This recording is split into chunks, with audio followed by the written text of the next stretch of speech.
ನೀವು ನೋಡ್ತಿದ್ದೀರಾ ITV news. ಈಗ ಹೆಡ್ಲೈನ್ಸ್.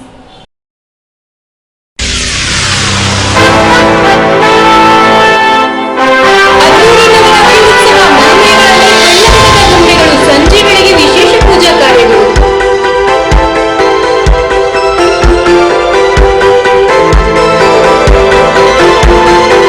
ಆಟೋ ಚಾಲಕರಿಗೆ ಉಚಿತ ವಾಹನ ಚಾಲನೆ ಪರವಾಗಿ ವಿತರಣೆ. ಸಲಹೆ ಸೂಚನೆಗಳನ್ನು ಕಡ್ಡಾಯವಾಗಿ ಪಾಲನೆ ಮಾಡಬೇಕು. ಶಾಸಕ ಪಿಳ್ಳಮುಂಜನಮಠ.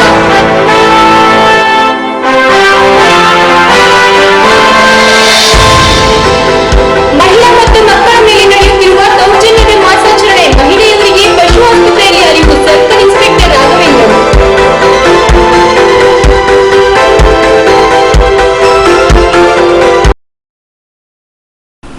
ಕೋಲಾರ ಜಿಲ್ಲೆಯ ಮುಳಬಾಗಿಲು ನಗರದ ಮನೆಗಳಲ್ಲಿ ವರ್ಷಗಳ ಕಾಲ ಪೆಟ್ಟಿಗೆಯಲ್ಲಿ ಮಲಗಿ ನಿದ್ರಿಸುವ ಗೊಂಬೆಗಳು ನಾಡಹಬ್ಬ ನವರಾತ್ರಿ ವೇಳೆ ಜೀವ ಪಡೆದುಕೊಂಡು ದೇವರ ಕೋಣೆ ಸೇರಿದಂತೆ ಆಯಾ ಕಟ್ಟಿನ ಕೋಣೆಯಲ್ಲಿ ಅಲಂಕರಿಸಿಕೊಂಡು 9 ದಿನ ಪೂಜೆಗಳನ್ನು ಸ್ವೀಕರಿಸುತ್ತಾ ನಡೆಸುತ್ತಿವೆ.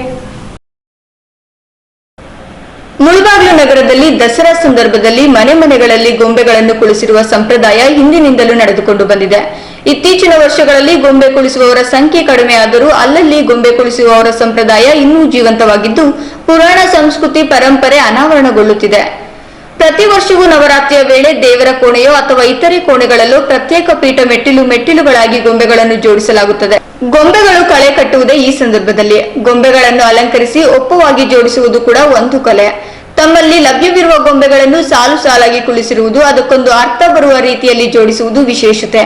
ಮೈಸೂರು ಅರಮನೆಯಲ್ಲಿ ದಸರಾ ಮೆರವಣಿಗೆ ಸಂದರ್ಭದಲ್ಲಿ ಹೇಗೆ ಅಂಬಾರಿ ಪ್ರದರ್ಶನ ಮಾಡಲಾಗುತ್ತದೆಯೋ ಅದೇ ಮಾದರಿಯಲ್ಲಿ ಗೊಂಬೆಗಳನ್ನು ಕುಳಿಸಿರುವುದು ಪ್ರಮುಖ ಆಕರ್ಷಣೆ. ರಾಮಾಯಣ, ಮಹಾಭಾರತ ಸೇರಿದಂತೆ ಪೌರಾಣಿಕ ಚಾರಿತ್ರಿಕ ಹಿನ್ನೆಲೆಯನ್ನು ಗೊಂಬೆಗಳ ಮೂಲಕ ಬಿಂಬಿಸುವುದು ಉಂಟು. ಹೀಗೆ ಕುಳ್ಳರಿಸಿದ ಗೊಂಬೆಗಳಿಗೆ ವಿದ್ಯುತ್ ದೀಪಾಲಂಕಾರ ಮಾಡಲಾಗುತ್ತದೆ. ಪ್ರತಿದಿನ ಸಂಜೆ ವೇಳೆ ಪೂಜೆ, ಭಜನೆಗಳು ನಡೆಯುತ್ತವೆ. ಭಜನೆ ಹಾಡಲು ಮನೆಗೇರುವ ಅಕ್ಕಪಕ್ಕದ ಮನೆಯ ಮಕ್ಕಳು, ಹಿರಿಯರಿಗೆ ಪ್ರಸಾದ ವಿತರಣೆಯೂ ನಡೆಯುತ್ತದೆ. ದಸರಾ ವೇಳೆ ಅನೇಕ ಮನೆಗಳಲ್ಲಿ ನಿತ್ಯ ನಡೆಯುವ ಸಂಪ್ರದಾಯವಿದು. ವಿಶೇಷವಾಗಿ ತಾಯಿ ಚಾಮುಂಡೇಶ್ವರಿ ಸಹಿತ ನೂರಾರು ಗೊಂಬೆಗಳು, ಕೃಷ್ಣನ ಲೀಲೆಗಳನ್ನು ತೋರಿಸುವ ಗೊಂಬೆಗಳು, ಮದುವೆ ಸಂಪ್ರದಾಯವನ್ನು ಬಿಂಬಿಸುವ ಗೊಂಬೆಗಳು, ರಥೋತ್ಸವಗಳು ವಿಶೇಷ ಆಕರ್ಷಣೆಯಾಗಿದೆ. ಚೆನ್ನಾಗಿ ಮಾಡ್ತೀವಿ. ದೇವ್ರು ನಮ್ಗೆ ಒಳ್ಳೆಯದು ಮಾಡ್ತಾ ಇದ್ದಾರೆ. ಈ ಹಬ್ಬ ಇವಾಗ ಎಲ್ಲರೂ ಮರ್ತೋಗ್ತಾ ಇದ್ದಾರೆ. ನಾವಂತೂ ಬೊಂಬೆಗಳನ್ನ ಕೂರಿಸೇ ನಾವು ಪೂಜೆ ಮಾಡ್ತಾನೆ ಇರ್ತೀವಿ. 10 ದಿವಸ ವಿಜೃಂಭಣೆಯಾಗಿ ಮಾಡ್ತೀವಿ ನಮ್ಮ ಮನೆಯಲ್ಲಿ. ನಮ್ಮ ತವ್ರ ಮನೆಯಿಂದ ಅತ್ತೆ ಮನೆಯವರೆಗೂ ಇದೆ ಈ ಹಬ್ಬ. ಎಲ್ಲರೂ ಚೆನ್ನಾಗಿ ಮಾಡ್ತೀವಿ. ಅದರಲ್ಲಿ ಶಕ್ತಿ ದೇವತೆದು ಎಲ್ಲ ಇದೆಲ್ಲ, ಚಾಮುಂಡೇಶ್ವರಿದು ಅದೆಲ್ಲ ಚೆನ್ನಾಗಿ ಮಾಡ್ತೀವಿ. ಬೆಳಿಗ್ಗೆ ಹೊತ್ತು ಲಲಿತಾ ಸಹಸ್ರನಾಮ ಓದ್ಕೊಳ್ತೀವಿ, ದೇವಿ ಭಾಗವತ ಓದ್ಕೊಳ್ತೀವಿ. ಆಮೇಲೆ ಮುತ್ತೈದೆಯರನ್ನ ಕರೆದು ಕುಂಕುಮ ಕೊಟ್ಟು ಎಲ್ಲ ಮಾಡ್ತಾ ಇರ್ತೀವಿ. ಆಮೇಲೆ ಮನೆಯಲ್ಲಿ ಶಾಂತಿ, ಸಮಾಧಾನ, ನೆಮ್ಮದಿ ಎಲ್ಲ ಸಿಕ್ಕುತ್ತೆ ಎಲ್ರಿಗೂ. ಅದಕ್ಕೋಸ್ಕರ ಇದು ಚೆನ್ನಾಗಿ ಮಾಡ್ತೀವಿ. ಮಳೆ ಬೆಳೆ ಎಲ್ಲ ಚೆನ್ನಾಗಿ ಆಗಬೇಕು ಅಂತ ದೇವ್ರನ್ನ ಪ್ರಾರ್ಥಿಸ್ಕೊಳ್ತೀವಿ. ಎಲ್ಲರನ್ನೂ ಚೆನ್ನಾಗಿ ನೋಡ್ಕೋಬೇಕು ಅಂತ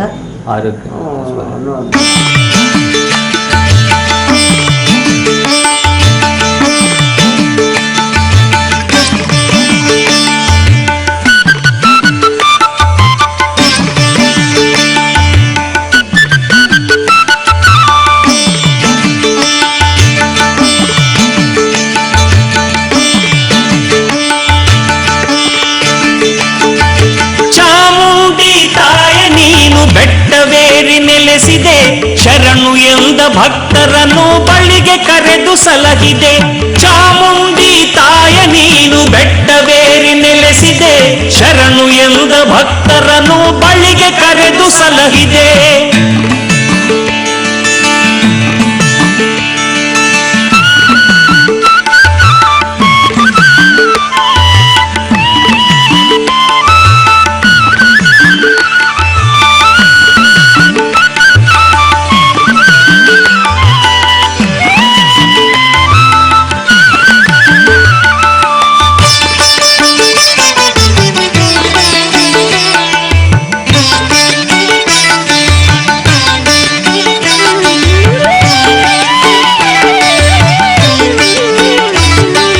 ಮೈಸೂರ ತಾಯಿ ನೀ ಮಾತಾಯಿ ಕಾಯೆ, ಮಹಿಷನ್ನ ಕೊಂದಂತಹ ಚಾಮುಂಡಿಯೇ.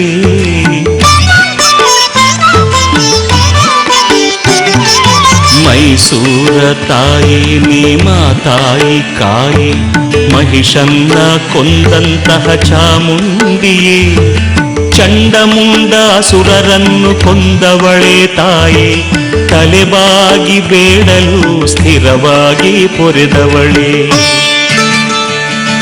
ಚಾಮುಂಡಿ ತಾಯಿ ನೀನು ಬೆಟ್ಟವೇರಿ ನೆಲೆಸಿದೆ ಶರಣು ಎಂದ ಭಕ್ತರನ್ನು ಬಳಿಗೆ ಕರೆದು ಸಲಹಿದೆ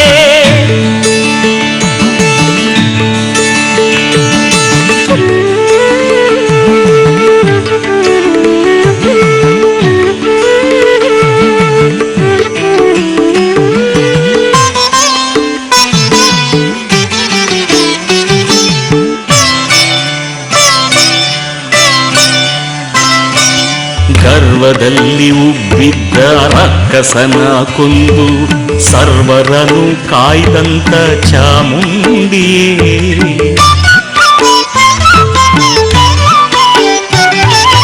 ಗರ್ವದಲ್ಲಿ ಉಬ್ಬಿದ್ದ ಕ್ಯಾಮರಾಮನ್ ನಾರಾಯಣ್ ಜೊತೆ V Ramakrishna ITV news Mulbagal. Chikkaballapur ಜಿಲ್ಲೆ ಚಿಂತಾಮಣಿ ತಾಲೂಕಿನ ಗ್ರಾಮವೊಂದರಲ್ಲಿ ರಸ್ತೆ ಬದಿಯಲ್ಲಿರುವ ಕುಂಟೆಗೆ ಕಾಂಪೌಂಡ್ ನಿರ್ಮಾಣಕ್ಕಾಗಿ ಸ್ಥಳೀಯರು ಒತ್ತಾಯಿಸಿದ್ದಾರೆ. ಚಿಂತಾಮಣಿ ತಾಲೂಕಿನ ನಂದಿಗಾನಪಲ್ಲಿ ಗ್ರಾಮ ಪಂಚಾಯಿತಿ ವ್ಯಾಪ್ತಿಯ ನಿಮ್ಮಕಾಯನಪಲ್ಲಿ ಗ್ರಾಮದ ರಸ್ತೆ ಬದಿಯಲ್ಲಿ ನೀರಿನ ಕುಂಟೆಯೊಂದು ಇದ್ದು ರಸ್ತೆಯಲ್ಲಿನ ವಾಹನಗಳು ಚಲಿಸುವಾಗ ಅಪಘಾತಗಳು ಉಂಟಾಗುವ ಸಂಭವವಿದ್ದು ಈಗಾಗಲೇ ಅನೇಕ ಅಪಘಾತಗಳು ನಡೆದಿರುವ ಪ್ರಸಂಗಗಳು ಸಾಕ್ಷಿಯಾಗಿದ್ದು ಈ ಕುಂಟೆಗೆ ಸಂಬಂಧಪಟ್ಟ ಅಧಿಕಾರಿಗಳು ಕಾಂಪೌಂಡ್ ನಿರ್ಮಾಣ ಮಾಡಬೇಕೆಂದು ಸ್ಥಳೀಯರು ಒತ್ತಾಯಿಸಿದ್ದಾರೆ. ಚಿಕ್ಕಕ್ರೆ ಅಂತಾರೆ. ಇದು ಸುಮಾರು 150-200 ವರ್ಷ ಮೊದಲಿಂದ ಇದೆ ಇದು ಒಕ್ರೆ. ಇಲ್ಲಿ ಮೊದಲಿಗೆಲ್ಲ ಚಪ್ಪಡಿಗಳು ಹಾಕಿ ಇದು ಹಳೆ ಹಳುಗಳೆಲ್ಲ ಪೂರ್ವಿಕರೆಲ್ಲ ಇತ್ತು. ಆಮೇಲೆ ರೋಡ್ಗೆ ಅದು ಇದು ಒತ್ತುವರಿ ಹಾಕಿ ಚಪ್ಪಡಿ ಎಲ್ಲ ಕಿತ್ಬಿಟ್ಟಿದ್ದಾರೆ. ಒಂದು 5-6 ವರ್ಷದಿಂದ ಮಳೆ ಇರಲಿಲ್ಲ, ತುಂಬ್ತಾ ಇರಲಿಲ್ಲ. ಇವಾಗ ಚೆನ್ನಾಗಿ ಸತತವಾಗಿ ಮಳೆ ಬಂದಿದೆ. ಈ ವರ್ಷ ಕುಂಟೆ ತುಂಬಿದೆ. ಇಲ್ಲಿ ನಿಮ್ಕಾಯಿಲಲ್ಲಿ ಇದು ಚಿಂತಾಮಣಿ ತಾಲೂಕು ಚಿಕ್ಕಬಳ್ಳಾಪುರಕ್ಕೆ ಬರುತ್ತೆ. ಇಲ್ಲಿ ದರ್ಗಾ ಇದೆ. ದರ್ಗಾ ಇದನ್ನ ಸಾವಿರಾರು ಯಾತ್ರಿಕರು ಬರ್ತಾರೆ. ಇಲ್ಲಿ ಬಂದ್ಬಿಟ್ಟು ಇಲ್ಲಿ ಕಾಲು ತೊಳೆಯೋಕೆ ಮುಖ ತೊಳೆಯೋಕೆ ಅಂತ ಹೇಳ್ಬಿಟ್ಟು ಇಳಿದು ಜಾರಿ ಬೀಳೋ ಅವಕಾಶ ಇದೆ. ಮಕ್ಕಳಿದ್ದಾರೆ, ಮರಿ ಇದೆ, ಜಾನುವಾರುಗಳಿದ್ದಾರೆ. ರೋಡ್ ಇದೆ. ಇಲ್ಲಿ ರೋಡ್ ಸ್ವಲ್ಪ ಏನೋ ಹೆಚ್ಚು ಕಮ್ಮಿ ಆದರೆ ಕಾರುಗಳು ಇಲ್ಲಿದ್ರೆ ಆಟೋಗಳು ಬೀಳೋ ಇದಿದೆ. ಟ್ರ್ಯಾಕ್ಟರ್ಗಳೆಲ್ಲ ಬರ್ತಾ ಇರ್ತಾರೆ, ಲಾರಿಗಳು ಬರ್ತಾ ಇರುತ್ತೆ. ಇಲ್ಲಿ ಇದರಿಂದ ಜಾಸ್ತಿ ತೊಂದರೆ ಇದೆ. ಇದಕ್ಕೆಲ್ಲ ಜಿಲ್ಲಾ ಪಂಚಾಯತಿಯಲ್ಲಾಗಲಿ ಇಲ್ಲಿದ್ರೆ ತಾಲೂಕ್ ಪಂಚಾಯತಿಯಲ್ಲಾಗಲಿ ಬೇರೆ ಯಾವುದೋ ಇದರಲ್ಲಿ ಸರ್ಕಾರ ಸೌಲಭ್ಯದಲ್ಲಿ ಬೇಲಿ ಹಾಕ್ಕೊಡ್ಬೇಕು ಅಂತ ನಾವು ವಿನಂತಿ ಮಾಡ್ತೀವಿ. ಮಗು ಯಾವಾಗ ಬಿದ್ದಿದ್ದು ಸರ್ ಅದರಲ್ಲಿ ಬೇರೆ ಬಾವಿಯಲ್ಲಿ ಬಿದ್ದಿರೋದು. ಇದರಲ್ಲಿ ಒಂದು 2 ಆಟ ಬಿದ್ದಿತ್ತು. ಮೊದಲು ಯಾರೋ ಮುಸ್ಲಿಮ್ಸ್ ಬಾಂಬೆ ಅವ್ರು ಬಂದು ಬಿದ್ದು ಸತ್ತೋಗ್ಬಿಟ್ರು. ಇದರಲ್ಲಿ ಇಲ್ಲಿ ಪೋಸ್ಟ್ ಮಾರ್ಟಮ್ ಮಾಡಿದ್ರು. ಅವತ್ತಿಂದ ಏನಂತ ಅಹಿತಕರ ಘಟನೆಗಳೇನು ನಡೆದಿಲ್ಲ. ಇನ್ನು ನಡಿಬಾರ್ದು ಅಂತ ಹೇಳ್ಬಿಟ್ಟು ಇದಕ್ಕೆ ಯಾವುದೋ ಒಂದು ತಾಲೂಕ್ ಪಂಚಾಯತಿ ಆಗಲಿ ಇಲ್ಲಿ ಜಿಲ್ಲಾ ಪಂಚಾಯತಿ ಆಗಲಿ ಬೇರೆ ಯಾವುದೋ ಒಂದು ಸ್ಕೀಮಲ್ಲಿ ಬೇಲಿ ಹಾಕ್ಕೊಡ್ಬೇಕು. ಸುತ್ತು ಬೇಲಿ ಹಾಕ್ಕೊಟ್ಟು ಇದು ಮಾಡ್ಬೇಕಂತ ಹೇಳ್ಬಿಟ್ಟು ನಾನು ನಿಮ್ಮಲ್ಲಿ ಕಳ್ಕಳಿಯಾಗಿ ವಿನಂತಿ ಮಾಡ್ತೀನಿ. ಕ್ಯಾಮರಾಮನ್ ಶಬೀರ್ ಜೊತೆ ನಾಗರಾಜ್ ITV ನ್ಯೂಸ್ ಚಿಂತಾಮಣಿ. ಬೆಂಗಳೂರು ಗ್ರಾಮಾಂತರ ಜಿಲ್ಲೆ ವಿಜಯಪುರ ಪಟ್ಟಣದ ಪ್ರವಾಸಿ ಮಂದಿರದಲ್ಲಿ ರೇಷ್ಮೆ ಹಿತರಕ್ಷಣಾ ಸಭೆಯನ್ನು ಆಯೋಜನೆ ಮಾಡಲಾಗಿತ್ತು. ರೇಷ್ಮೆ ಮೇಲಿನ ಆಮದು ಸುಂಕ ಕಡಿತದ ಹಿನ್ನೆಲೆಯಲ್ಲಿ ರಾಜ್ಯದ ರೇಷ್ಮೆ ಬೆಳೆಗಾರರು ನೂರಾರು ಕೋಟಿ ರೂಪಾಯಿಗಳು ನಷ್ಟವಾಗಿದ್ದು ಅದನ್ನು ಭರ್ತಿ ಮಾಡುವ ಹಾಗೂ ರೇಷ್ಮೆಗೂಡಿನ ಕನಿಷ್ಠ ಬೆಂಬಲ ಬೆಲೆ ನೀಡುವ ಸೂಚನೆಗಳೊಂದಿಗೆ ತಜ್ಞರ ಸಮಿತಿಯ ವರದಿಯನ್ನು ಕೂಡಲೇ ಸರ್ಕಾರಕ್ಕೆ ಸಲ್ಲಿಸಬೇಕು ಎಂದು ಒತ್ತಾಯಿಸಿ ನವೆಂಬರ್ 17ರಂದು ರೇಷ್ಮೆ ಬೆಳೆಗಾರರ ಬೃಹತ್ ವಿಧಾನಸೌಧ ಚಲೋ ಕಾರ್ಯಕ್ರಮವನ್ನು ಹಮ್ಮಿಕೊಳ್ಳಲಾಗಿದೆ ಎಂದು ರಾಜ್ಯ ರೇಷ್ಮೆ ಹಿತರಕ್ಷಣಾ ಹೋರಾಟ ಸಮಿತಿಯ ಅಧ್ಯಕ್ಷ ಕಲ್ಯಾಣ್ ಕುಮಾರ್ ಹೇಳಿದರು. ಈ ಸಂದರ್ಭದಲ್ಲಿ ಮಾತನಾಡಿದ ಅವರು ದೇಶದಲ್ಲಿ ಒಟ್ಟು 28,708 ಮೆಟ್ರಿಕ್ ಟನ್ ರೇಷ್ಮೆ ಉತ್ಪಾದನೆಯಾಗುತ್ತಿದೆ ಎಂದು ಹೇಳಲಾಗುತ್ತಿದೆ. ಅದರಲ್ಲಿ ನಮ್ಮ ರಾಜ್ಯದ ಪಾಲು 9,645 ಮೆಟ್ರಿಕ್ ಟನ್. ಈ ರೇಷ್ಮೆ ಕ್ಷೇತ್ರದ ರಾಜ್ಯದಲ್ಲಿ ಲಕ್ಷಾಂತರ ಮಂದಿ ಕಾರ್ಮಿಕರು, ರೈತರು, ರೀಲರ್ಸ್ಗಳು, ಮೊಟ್ಟೆ ತಯಾರಿಕೆ ಉತ್ಪಾದಕರು, ಚಾಕಿ ಕೇಂದ್ರಗಳ ಮಾಲೀಕರು ತೊಡಗಿಸಿಕೊಂಡಿದ್ದಾರೆ. ಇದರಿಂದ ರೇಷ್ಮೆ ಇಲಾಖೆಯಲ್ಲಿ ಕಾರ್ಮಿಕರು ಹಾಗೂ ಅಧಿಕಾರಿಗಳು ಜೀವನ ನಡೆಸುತ್ತಿದ್ದಾರೆ. ಸುಮಾರು 1 ಕೋಟಿ ಜನರಿಗಿಂತ ಹೆಚ್ಚಿನವರು ಈ ಕ್ಷೇತ್ರದಲ್ಲಿ ಉದ್ಯೋಗ ಅವಕಾಶಗಳನ್ನು ಪಡೆದುಕೊಂಡಿದ್ದಾರೆ. ಗ್ರಾಮೀಣ ಪ್ರದೇಶಗಳು ಹಾಗೂ ನಗರ ಪ್ರದೇಶಗಳಲ್ಲಿನ ಜನರು ನಿರುದ್ಯೋಗ ಸಮಸ್ಯೆಯನ್ನು ನಿವಾರಣೆ ಮಾಡಿರುವ ಉದ್ಯಮದಲ್ಲಿ ಗೂಡು ಉತ್ಪಾದನೆ ಮಾಡುತ್ತಿರುವ ರೈತರು ಸೇರಿದಂತೆ ಯಾರೊಬ್ಬರು ನೆಮ್ಮದಿಯಿಂದ ಜೀವನ ಮಾಡುವಂತಹ ಪರಿಸ್ಥಿತಿಗಳು ಉಂಟಾಗಲಿಲ್ಲ. ಕೇಂದ್ರ ಮತ್ತು ರಾಜ್ಯ ಸರ್ಕಾರಗಳ ಬಹುರಾಷ್ಟ್ರೀಯ ಕಂಪನಿಗಳು ಹಾಗೂ ದೊಡ್ಡ ವ್ಯಾಪಾರಸ್ಥರ ಪರವಾದ ನೀತಿಗಳ ಪರಿಣಾಮವಾಗಿ ಪದೇ ಪದೇ ಸಮಸ್ಯೆಯ ಸುಳಿಗೆ ರೇಷ್ಮೆ ಉದ್ಯಮ ಸಿಲುಕುತ್ತಿದೆ ಎಂದು ಆರೋಪಿಸಿದರು. ಸಿಬಿ ಬೆಳೆಯೋ ರೈತರಿಗೆ 1 kg 60 ರೂಪಾಯಿ ಕೊಡ್ರೆ ರೇಟ್ ಒಂದು 10 ಬರೋವರೆಗೂ, ಬಯೋಟಿನ್ ಬೆಳೆಯೋ ರೈತರಿಗೆ 90 ರೂಪಾಯಿ ಕೊಡ್ರೆ ಮತ್ತೆ ಸರ್ಕಾರ ನೀವು 10 ರೂಪಾಯಿ ನಮಗೆ ಕೊಡ್ಬೇಕಾಗಿರೋದು 30 ರೂಪಾಯಿ ನಮಗೆ ಕೊಡ್ಬೇಕಾಗಿರೋದು ಮಕ್ಕಳದೆಲ್ಲ ಬ್ಯಾಚ್ ರಜೆ ಬಂದ್ಬಿಟ್ಟದೆ. ಇಲ್ಲಿವರೆಗೂ ಅದು ಇತ್ಯರ್ಥ ಆಗಲ್ಲ. ಯಾವುದು ನಮ್ಗೆ ಬಾಕಿ ಕೊಡಬೇಕಾಗಿರುವಂತಹದ್ದು. ಮತ್ತೆ ಒಂದು ತಜ್ಞರ ಸಮಿತಿ ಮಾಡಿ ದಿನಾಂಕನ ನಿಗದಿ ಮಾಡಿದ್ದೀವಿ. ಅದನ್ನ ಬೇಕಾದ್ರೆ 17ನೇ ತಾರೀಕಿನ ಇನ್ನೊಂದ್ಸರಿ ವಿಮರ್ಶೆ ಮಾಡೋಣ. ಇಲ್ಲ 17ನೇ ತಾರೀಕು ನಾವು ಈಗೇನು ಅನೌನ್ಸ್ ಮಾಡಿದ್ದೀವಿ ಅದರ ಪ್ರಕಾರ ಅವತ್ತು ನಾವು ವಿಧಾನಸೌಧ ಚಲೋ ಕಾರ್ಯಕ್ರಮ ಮಾಡಬೇಕು. ಇದು ಬಾರಿ ಹೆಂಗ್ ಮಾಡಿದ್ವು ನಮ್ಮ ಊರಲ್ಲಿ. ಇವತ್ತು ನಾವೇನು ಉಳುಮೆ ಇಸ್ತೀವಿ ಎಲ್ಲ ನಾವೇ 100 ರೂಪಾಯಿ 200 ರೂಪಾಯಿ ನಾವು ಒಬ್ಬೊಬ್ರು 1 kg ನಷ್ಟ ಇದ್ರೆ ಒಂದು ಏಸು, ಅಥವಾ ಒಂದು 35-40 ಜನ ಬೆಳೆಗಾರರು ಇದ್ರೆ ಒಂದು ಟಾಟಾ 407, ಅಥವಾ ಒಂದು 50-60 ಜನ ಇದ್ರೆ ಒಂದು ಕ್ಯಾಂಟ್ರು, ಇನ್ನು 100-120 ಜನ ಇದ್ರೆ ಒಂದು ಬಸ್. ಈ ತರ ನಾವು ಮಾಡಿಕೊಂಡು ವಿಧಾನಸೌಧ ಚಲ ಕಾರ್ಯಕ್ರಮ ಮಾಡಿ ರಾಜ್ಯ ಸರ್ಕಾರದಲ್ಲಿ ಆಗ್ಬೇಕಾಗಿರ್ತಕ್ಕಂಥ, ರಾಜ್ಯ ಸರ್ಕಾರ ನಮ್ಮ ನೆರವು ಬರದೇ ಇರ್ತಕ್ಕಂಥ, ರಾಜ್ಯ ಸರ್ಕಾರ ನಮ್ಗೆ ಕೊಡ್ಬೇಕಾಗಿರ್ತಕ್ಕಂಥ ದುಡ್ಡು, ಮತ್ತೆ ರಾಜ್ಯ ಸರ್ಕಾರ ಕೇಂದ್ರ ಸರ್ಕಾರದ ಮೇಲೆ ವಿಶೇಷ ಒತ್ತಾಯ ಮಾಡೋದಕ್ಕೆ, ಸುಂಕ ಹೆಚ್ಚು ಮಾಡೋದಕ್ಕೆ ರಾಜ್ಯ ಸರ್ಕಾರದ ಮೇಲೆ ಒತ್ತಾಯ ಆಗ್ಬೇಕು. ರಾಜ್ಯ ಸರ್ಕಾರದ ಮೇಲೆ ಈ ರ್ಯಾಲಿ ಮಾಡಿ ಆದ್ಮೇಲೆ ಇನ್ನೇನು ಪ್ರಯೋಜನಗಳು ಆಗ್ತಾವೋ, ಅಥವಾ ಇವತ್ತು ನಾಳೆ ಕೊಡ್ತಕ್ಕಂಥ ವರದಿಯಿಂದ ಏನಾದ್ರು ನಮ್ಗೇನಾಗ ಹೋದ್ಸರಿ 5 ರಾಜ್ಯದ ರೇಷ್ಮೆ ಬೆಳೆಗಾರರನ್ನು ಸೇರಿಸಿ ಒಂದು 250 ಜನ ಮಾತ್ರ ಹೊರಟಿದ್ವಿ. ಈ ಸರಿ ಅಲ್ಲಿ ಜನ ಜಾಸ್ತಿ ಹೋಗ್ಬೋದು, ಆದ್ರೆ ಹೆಚ್ಚಿನ ಜನ ಹೋದಷ್ಟು ಖರ್ಚು ಜಾಸ್ತಿ, ರಿಸ್ಕ್ ಜಾಸ್ತಿ. ಡೆಲ್ಲಿ ಒಳಗ ನಾವು ಹೋದಂತ 250 ಜನ ಒಂದ್ ಕಡೆ ಉಳ್ಕೊಬೇಕು. 250 ಜನ ಮತ್ತೆ ದೆಹಲಿ ಚಲೋಗುನು, ದೆಹಲಿಗೆ ಹೋಗಿ ಬರೋದಕ್ಕೆ ಟ್ರೈನಲ್ಲಿ ಆದ್ರೆ 3000 ಬೇಕಾಗ್ತದ. ಇನ್ನೂ ಸ್ವಲ್ಪ ಅನುಕೂಲಸ್ಥಾನ ಇದ್ದು ಮನೆ ಕಡೆ ತೊಂದರೆ ಇದ್ದು ನನ್ನ ಕಡೆ ದುಡ್ಡದಪ್ಪ ನಾನು ಒಂದ್ ದಿವ್ಸಕ್ಕೆ ಹೋಗಿ ಬಂದ್ಬಿಡ್ಬೇಕು ಅಂದ್ರೆ ಬೆಳಿಗ್ಗೆ 4 ಗಂಟೆಗೆ ಬಂದ್ಬಿಟ್ರೆ ರಾತ್ರಿ 9:00 ಬಂದು ಮನೆ ಸೇರ್ಗೆಬಹುದು. ಒಂದು 10,000 ರಿಂದ 12,000 ಖರ್ಚು ಬರ್ತದ. ಎರಡಕ್ಕೂ ನೀವು ತಯಾರಾಗಿಲ್ಲ. ಟ್ರೈನಲ್ಲಿ ಬರೋದಕ್ಕೆ 3,000 ಹಂಚ್ಕೊಂಡ್ರೆ, ಫ್ಲೈಟ್ ಅಲ್ಲಿ ಬರ್ತೀವಿ ಕಾರ್ಯಕ್ರಮಕ್ಕೆ ಅವತ್ತು ಆ ಒಂದು ಸಭೆ ದೆಹಲಿ ನಡೆಯೋ ದಿವಸ ಆದ್ರೆ 10,000 ರಿಂದ 12,000 ಹಂಚ್ಕೊಂಡ್ರೆ 50 ಜನ ಲಾಬಿ ಮಾಡಿರೋದು ಹಂಗೆ ಉಳ್ಕೊಳ್ತದ. ಮತ್ತೆ ನಾವು ಇವತ್ತೇನು 5 ಕೋಟಿ ರೂಪಾಯಿನ ರೇಷ್ಮೆನ ಒಂದೊಂದು ಊರಲ್ಲಿ ಒಂದೊಂದು ವೆಹಿಕಲ್ ಹೊರಡಿಸ್ತೀವಿ ಅಂತಕ್ಕಂಥದ್ದನ್ನ. ಈಗ ಉದಾಹರಣೆ ನಾವು ಶಿಡ್ಲಘಟ್ಟದವರು, ನಾವು ಒಂದು 200 ವೆಹಿಕಲ್ ಹೊರಡಿಸೋದೇನು ನಮ್ಗೇನು ನಮ್ಮ ಶಿಡ್ಲಘಟ್ಟದಲ್ಲಿ ಏನು ಕಷ್ಟ ಅಲ್ಲ. ನಾವು ಚಿಕ್ಕಬಳ್ಳಾಪುರಾದ್ಯಂತ ಇವತ್ತು ನಾವು ಚಿಕ್ಕಬಳ್ಳಾಪುರ, ಬೆಂಗಳೂರು ಗ್ರಾಮಾಂತರ ಜಿಲ್ಲೆಯವರು ಕನಿಷ್ಠ ಒಂದು 15,000 ಜನಕ್ಕೆ ಮೇಲ್ಪಟ್ಟು ನಾವು ಹೊರಟ್ರೆ ಬೇರೆಯವ್ರನ್ನ ಒಂದು 10,000 ಜನ ಬರ್ತಾರೆ. 25,000 ಜನರದು ಈ ಏನು ಈಗ ನಾವು ಹಿಡಿದೀವಿ. ಇವ್ರಿಗೆ ಹೊರೆ ಆಗದಿರೋ ನಾವು ಜೀವನ ಮಾಡ್ತಾ ಇದ್ವಿ. ನಮ್ಮ ಪಾಡಕ್ಕೆ ನಮ್ಮನ್ನ ಇರೋದಕ್ಕೆ ನಮ್ಮನ್ನ ಇರಕ್ ಬಿಡೋದನ್ನ ಬಿಟ್ಬಿಟ್ಟು ಯಾರೋ 150 ಜನರು ಉಳಿಸೋದಕ್ಕ ಅವ್ರು ಏನಂದ್ರೆ ಅದೇ ಒಂದು ರೂಪಾಯಿ ಬಂಡವಾಳ ಹಾಕಿದ್ರೆ 3 ರೂಪಾಯಿ ಲಾಭ ತಗೊಳ್ತಾರೆ. ನಾವು 1 ರೂಪಾಯಿ ಬಂಡವಾಳ ಹಾಕಿದ್ರೆ 4 ಕಣಿ ಲಾಭ ಕೊಡ್ರಪ್ಪ, ಇಲ್ಲ 50 ಪೈಸೆ. ಈ ಸಂದರ್ಭದಲ್ಲಿ ಸಂಘಟನಾ ಸಂಚಾಲಕ ಜೆಸಿ ಬಯ್ಯಾರೆಡ್ಡಿ, ಎನ್ ವೆಂಕಟಚಾಲಯ್ಯ ಹಾಗೂ ರೈತ ಮುಖಂಡರು ಹಾಜರಿದ್ದರು. ಕ್ಯಾಮರಾಮನ್ ಬಾಬು ಜೊತೆ ಸತೀಶ್, ಐಟಿವಿ ನ್ಯೂಸ್, ವಿಜಯಪುರ.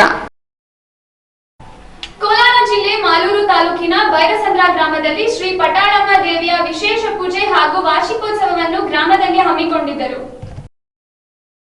ಮಾಲೂರು ತಾಲೂಕಿನ ಬೈರಸಂದ್ರ ಗ್ರಾಮದಲ್ಲಿ ಶ್ರೀ ಪಟಾಳಮ್ಮ ದೇವಿಯ ವಿಶೇಷ ಪೂಜೆ ಹಾಗೂ ವಾರ್ಷಿಕೋತ್ಸವವನ್ನು ಗ್ರಾಮದಲ್ಲಿ ಹಮ್ಮಿಕೊಂಡಿದ್ರು. ಈ ಸಂದರ್ಭದಲ್ಲಿ ದೇವಾಲಯದ ಅಧ್ಯಕ್ಷರಾದ ಶ್ರೀನಿವಾಸ್ ಮಾತನಾಡಿ, ಅವರು ಪ್ರತಿ ವರ್ಷದಂತೆ ಈ ವರ್ಷವೂ ಗ್ರಾಮ ದೇವತೆಗಳ ಹಬ್ಬವನ್ನು ಈ ಗ್ರಾಮದ ಎಲ್ಲರೂ ಸೇರಿ ಬಹಳ ಸಡಗರದಿಂದ ಆಚರಣೆ ಮಾಡುತ್ತೇವೆ. ಈ ದಸರಾ ಹಬ್ಬದ ಪ್ರಯುಕ್ತ 53 ವರ್ಷಗಳಿಂದ ಬೈರಸಂದ್ರ ಗ್ರಾಮದಲ್ಲಿ ಊರ ದೇವತೆಯ ಪೂಜೆ ಸಲ್ಲಿಸುತ್ತಿದ್ದು, ಇಂದು ನಮ್ಮ ದೇವಾಲಯದಲ್ಲಿ ಪೂಜೆ ಸಲ್ಲಿಸಿ ಎಲ್ಲ ಗ್ರಾಮಗಳ ಜನತೆ ಬಂದು ದೇವಿಯ ಆಶೀರ್ವಾದ ಪಡೆಯುತ್ತಾರೆ. ಈ ಸಂದರ್ಭದಲ್ಲಿ ಶ್ರೀನಿವಾಸ್, ರಮೇಶ್, ನಾರಾಯಣಸ್ವಾಮಿ, ರಂಗಪ್ಪ, ರಾಜೇಶ್ ಇನ್ನು ಮುಂತಾದವರು ಭಾಗವಹಿಸಿದ್ರು. ಚಿಕ್ಕದಾಗಿ ಗುಡಿ ತರ ಇತ್ತು, ಅದು ಶಿಥಿಲಗೊಂಡಿತ್ತು. ಮತ್ತು ಗ್ರಾಮಸ್ಥರು, ಭಕ್ತಾದಿಗಳು ಎಲ್ಲ ಸೇರಿ ಒಂದು ಮೀಟಿಂಗ್ ಮಾಡಿಬಿಟ್ಟು ಎಲ್ಲ ಕೂಡ ಕಟ್ಟಬೇಕು ಮಾತಾಡಿ ಆಮೇಲೆ ಇಷ್ಟು ಚೆನ್ನಾಗಿ ದೇವಸ್ಥಾನ ಕಟ್ಟೋದಕ್ಕೆ ಎಲ್ಲ ಭಕ್ತಾದಿಗಳು ಮತ್ತು ದಾನಿಗಳು ಸಹಕಾರದಿಂದ ಇಷ್ಟು ಮಾತ್ರ ದೇವಸ್ಥಾನ ಕಟ್ಟೋದಕ್ಕೆ ನಮಗೆ ತೃಪ್ತಿ ಆಯಿತು. ಮೊನ್ನೆ ರೀಸೆಂಟಾಗಿ 4/9/2015 ಪ್ರತಿಷ್ಠಾಪನೆ ಮಾಡಿದ್ವಿ ದೇವಸ್ಥಾನದ. ಪ್ರತಿಷ್ಠಾಪನೆ ಆದಮೇಲೆ 41 ದಿವಸನೂ ಪ್ರತಿನಿತ್ಯನೂ ಅಭಿಷೇಕ, ಪೂಜೆ ಅದೆಲ್ಲ ಪೂಜೆಗಳೆಲ್ಲ ಮಾಡ್ಕೊಂಡು ಬರ್ತಾ ಇದ್ದೀವಿ. ಮತ್ತು 48 ದಿವಸಕ್ಕೂ ಮಂಡಲ ಪೂಜೆ ಎಲ್ಲ ಆಗಿ ಇವತ್ತು ಲಾಸ್ಟ್ ದಿವಸ ದೇವ್ರದ್ದು ಅಭಿಷೇಕ ಎಲ್ಲ ಪೂಜೆ ಎಲ್ಲ ಮಾಡಿ ಇವತ್ತು ದೇವ್ರದ್ದು ಮೆರವಣಿಗೆ ಎಲ್ಲ ಮಾಡಿ ಪ್ರತಿ ವರ್ಷಕ್ಕೊಂದ್ಸತಿ ಜಾತ್ರೆ ನಡೀತಾ ಇದೆ. ಈಗ ಮಾರ್ಚಲ್ಲಿ ಜಾತ್ರೆ ಮಾಡಬೇಕು ಅಂತ ನಿರ್ಧಾರ ಮಾಡಿದ್ದೀವಿ. 10,000 ರಿಂದ 12,000 ಜನ ಸೇರ್ತಾರೆ. ಮಾರ್ಚಲ್ಲಿ ಮಾಡಲು ದೇವಸ್ಥಾನದಲ್ಲಿ ಜಾತ್ರೆ ಮಾಡಬೇಕು. ಸುಮಾರು